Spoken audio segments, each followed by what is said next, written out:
All right, what's going on, everyone? Welcome back to another episode of 12th Man Up. It's yesterday's news. Geno Smith will now be the starting quarterback for the Seattle Seahawks starting week 1 against the Denver Broncos, which is going to be a Monday Night Football game with Russell Wilson coming back home. Obviously, this was a big decision for the coaching staff and John Snyder and Pete Carroll, Shane Waldron, all of them figuring this out. And I understand why it took so long watching both quarterbacks. I feel like at the end of this game, neither one of them stood out to me. But obviously, they're going to go with the quarterback who didn't throw 3 interceptions. So we're going to go over kind of what happened in this game. I really want to focus in on the first half just because that's where we had most of our potential starters. The second half was a bunch of third stringers, and we even had Jacob Eason in there at that point. And I didn't even want to watch at that point. I just did it because I gotta film this. But it was an interesting game. I felt like we did a lot better than we did last week compared to how we performed against the Steelers. I think we did okay because the Steelers, what was our problem? It was tackling. We couldn't seem to tackle anyone. The previous game, we couldn't seem to not get a flag every other play. We were just shooting ourselves in the foot, and we seemed to clean that up a little bit as well. So just a couple of things to talk about. First off, I want to distinguish each quarterback. Geno Smith only had 1 drive, and it looked a lot like how last week's game was. It wasn't anything in particular that stood out. He had some decent throws. He stepped up in the pocket on one play and hit Tyler Lockett, which is what I liked. But then when he started getting pressure, it's like I saw that Russell Wilson routine of trying to scramble out, and he does a 360 and he runs right back into the defensive tackle. And I know that's not all Geno's fault. A little bit of that is Charles Cross's fault, but you still can't afford to make that kind of mistake. I think it was second or third down, and then we lost like 15 yards after that, getting us out of field goal range. So that was unfortunate. We bring Drew Lock in, and Drew Lock, all of a sudden, I'm just like, okay, he's throwing some good passes. This may be our starter right here. And then all of a sudden, he just throws an interception. Just a terrible read, and he gets it picked off on a comeback route, on a hitch, one of those, and it just didn't look good. And you're thinking, okay, it's just 1 interception. Let's go to the next drive. And he comes out, and he's throwing the ball beautifully. He just looks a little bit more comfortable in the pocket than Geno Smith, in my opinion. And then he hits a perfect deep ball to Penny Hart in the end zone. And I was just like, that was awesome. Great. And he comes out the next drive after that, and he throws another interception. Like, on the same route. It was a zone coverage. The guy runs a hitch, and the cornerback comes in and takes it. And you just can't do that at the NFL level. You can't make those kind of mistakes. And then obviously later on in the game, I believe he had another interception, but that wasn't his fault. The receivers aren't catching the ball. And there was another one that was almost his fault too, that the receivers couldn't hang on. There was a couple of end zone plays where Drew Lock was in the red zone, and he would throw the ball in the end zone to, I think, Penny Hart and D. Eskridge. Both of those receivers had opportunities to bring that ball in. It was right in their hands, and it was hit out. So I'm not going to say Drew Lock looked terrible. I think he actually looked okay. But he just had too many interceptions. So the job's been given to Geno Smith, someone who could probably have better reads and not going to give up the ball as much. The question you have to ask yourselves as a Seahawks fan, those of you who are still wishing that Drew Lock would be starting in week 1 against the Broncos just because, that's his team and it would be cool to see both those quarterbacks go against each other, is if Drew Lock didn't go in and Geno Smith played the rest of that game, who do you think would have won? The more I thought about it, I think Geno would have won that game. Did he have as many of pretty throws that Drew Lock did? No. But we had 5 turnovers in that entire game. That can't fly. We had that game the entire time, and we had 5 turnovers. So you put Geno Smith in. Our offensive line creates the gaps for our running backs to run through, which is what I'm going to get into, because we ran the ball beautifully. And I think we would have won that game. So I understand giving it to Geno Smith. Now, obviously, if Geno Smith underperforms, then we'll throw Drew Lock in. Because, let's be honest, we all know, and everyone knows, you don't even have to be a Seahawks fan at this point to realize that we're gunning for C.J. Stroud or Bryce Young in the next draft. So I'm okay with this. We'll see how Geno Smith does. Wish him the best of luck. I do feel bad for Drew Lock there because I think his last drive was another turnover where the center had snapped it early and snapped it high, and Drew Lock jumps up and bats it like we're playing a game of volleyball. And then we got another turnover. He batted that ball all the way to the linebacker. I'm just like, okay, yeah. Either, look, you could say, well, that's the center's fault. And I agree. That probably wasn't our starting center in. But Drew Lock has to make sure he's on the same page with that center. He's the one doing the snaps.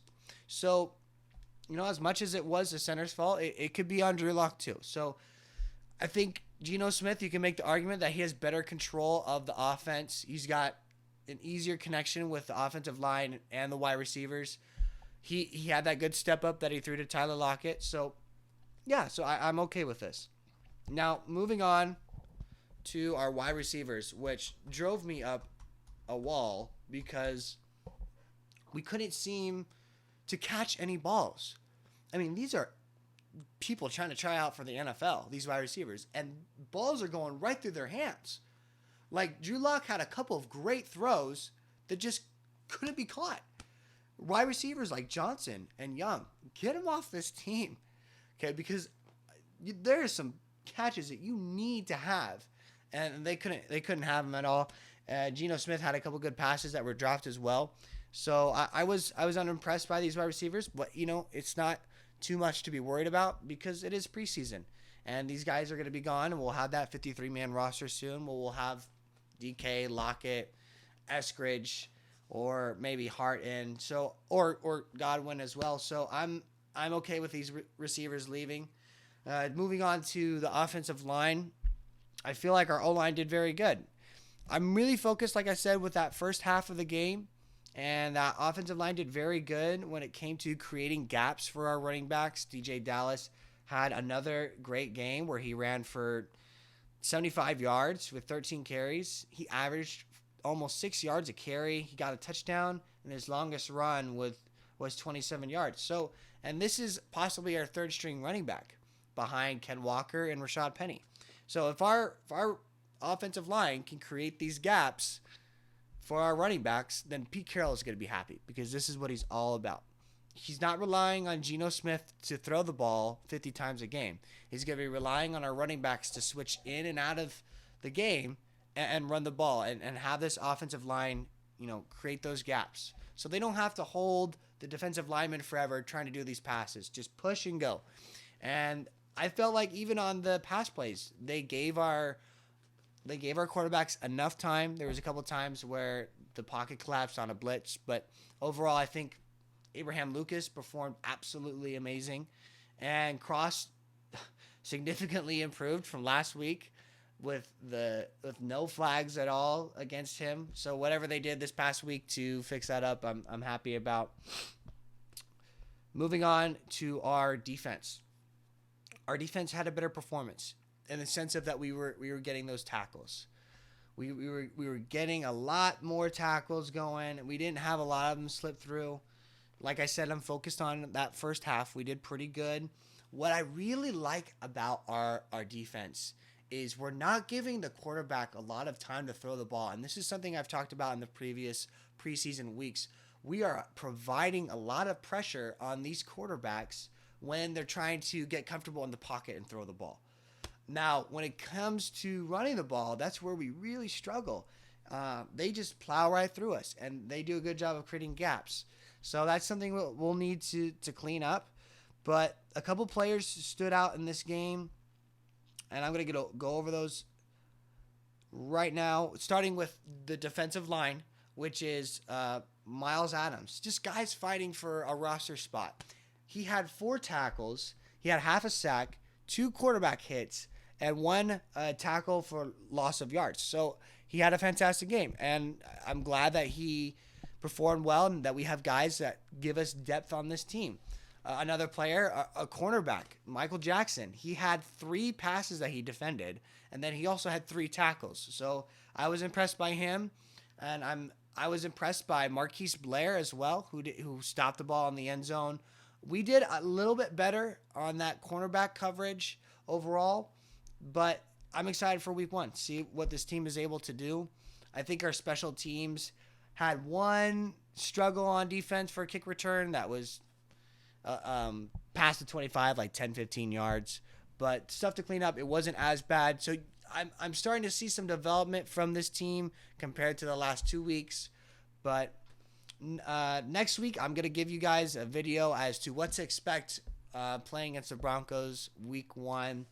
But I think this was an overall a big learning experience for our team in this preseason. And the only thing I could say about this preseason compared to all the other teams is that most of our guys that were on the field are guys who are potentially going to start, especially in that first half. And that's why I was really invested in watching, and some of them did amazing. And I was happy to see what they were able to do, especially our offensive line, our running backs, our defensive line. Our cornerbacks still need some help. Okay, there's more pressure that I think they could provide. But overall, we did okay. Unfortunately, there's just this thing about winning these games. There's just a couple of plays that we just need to make. There was in the fourth quarter, we allowed the wide receivers to score because we couldn't get a couple of tackles in, as I'm watching this replay here.